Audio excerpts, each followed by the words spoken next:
So I've just been going through some of my bits and bobs to see what I'm going to use in my next project, and I happened upon this door keyhole thing. Basically your key goes in there and this would protect that so the inside wouldn't get rusty due to the weather. You move it either side like that, yeah. I've already started doing some work on that ages ago. Could fill the back in with epoxy resin metal, and that could be nice. And then I was coming across like rings. You get a lot of these, find a lot of these on the field, and yeah, people are constantly arguing as if, are they ring money, are they Celtic ring money because you had ring money, or are they just kind of, you know, Georgian curtain rings? And so I'm thinking about maybe a design like that. I kind of like something like that. I think that would look cute. And this is patina, and that's pretty ugly. Some rust in there as well, so I'll take everything off of that, I think. And the same with this as well. We've got some rust here and some rust around there. The patina's not very pretty, so it's not worth maintaining in this instance, I don't think. And I think that we might have some luck with that on there if I can get it central, I think. So yeah, that's what I'm going to do. So first of all, I'm just going to start sanding down both. Yeah, and then we can apply some nice finish to this. I think we should just bring out that kind of authenticity. It's going to look nice, this one. I like to sand everything by hand, and I use these squishy sanding.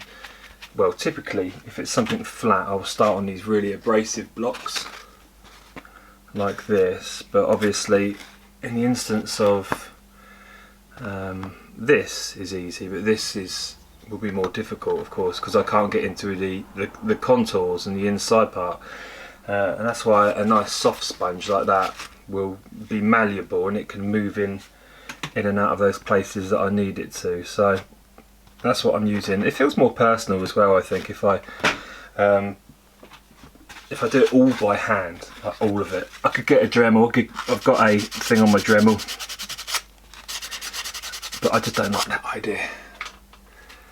I like putting the effort in. I think it's a lot more rewarding when you've got something at the end of it all.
In its full anarchic post-apocalyptic glory. I'm going to fill this back bit with metal epox putty just to give it a bit of a little bit more density, and it just gives me something also to attach the back to as well. Question is, what do I do with this? This is going to be copper or brass, and this has turned out to be some sort of silver, pewter, alloy, not sure.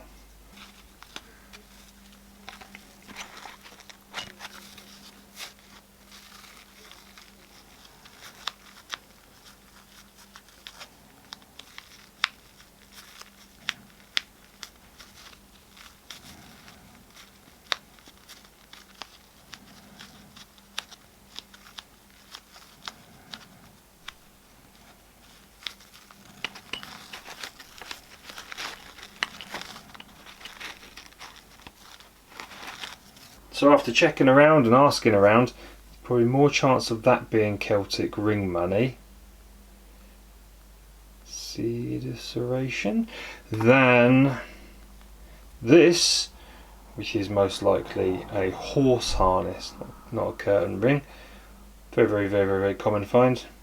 So that's what I'm going to use.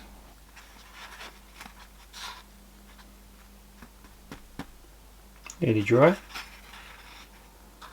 I think what I'm going to do is paint these and then really grunge it up afterwards and bring out some of the detail which is here but into underneath the paint. So I'll pull the paint back once it's dried before I seal it. Yeah, that might work. If not, there's always the thinner.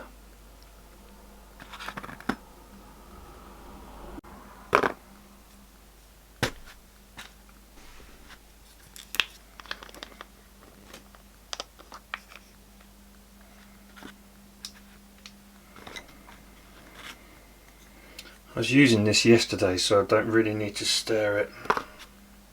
Thinking about it.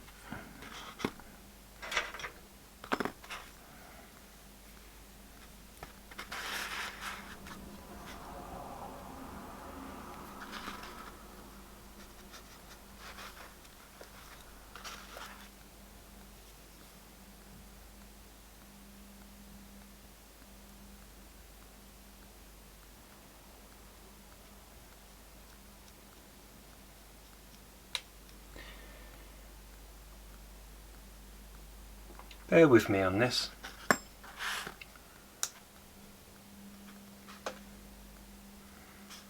Bear with me.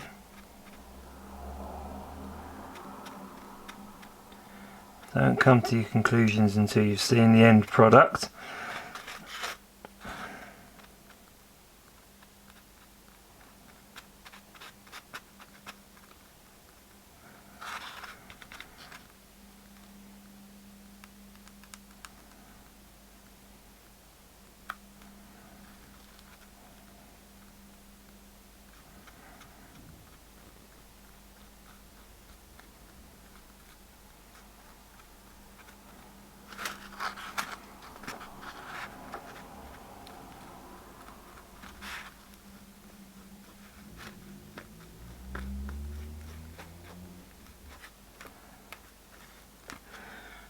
I don't want to overdo it.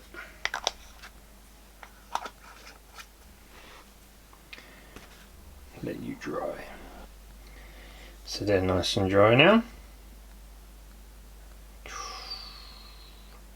Looks like something you'd get out of Skyrim. Some sort of faction. So what I'm going to do now is I'm going to sand this, pull away the majority of this paint, and then that's going to leave in the crevices and the holes blackness, silver, darkness. Same with this side.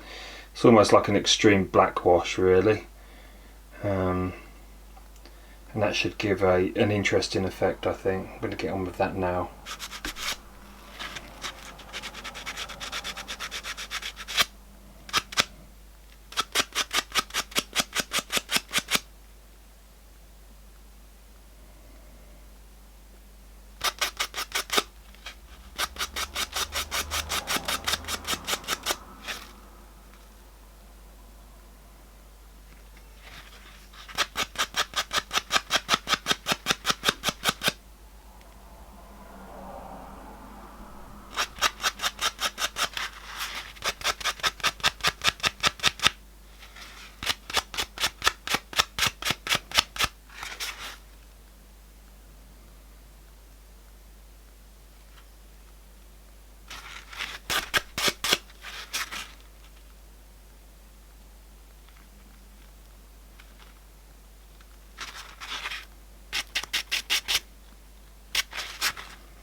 We've got these kind of like gold flecks coming through, as you've seen, but we don't have that kind of quality on the ring itself, so we'll do some dry brushing on that, I think. And what I'm going to do is I'm just going to, although this gold is very gold, I'm wondering if a bronze would be better. Just for dry brushing, yeah, I'm going to bronze instead, I think.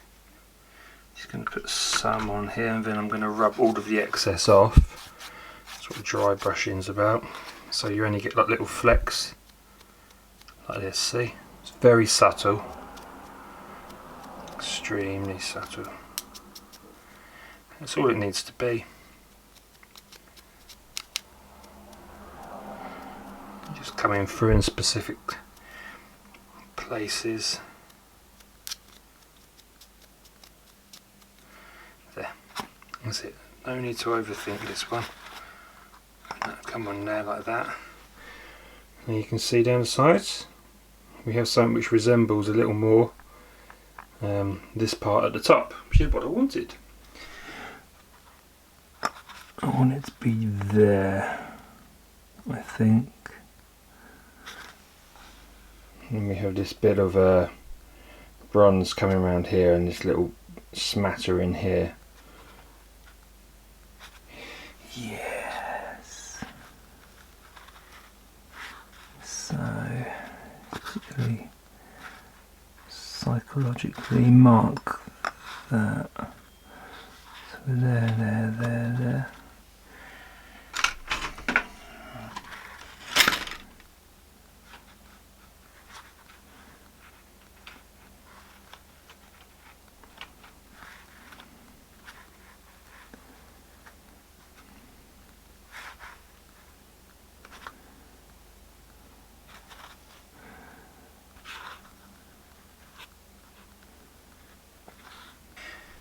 We can move away this excess once it's dried. It will dry completely clear.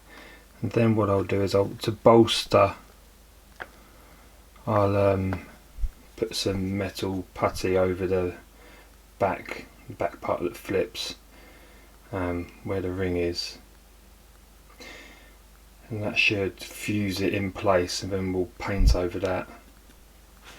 We need to be done with that one.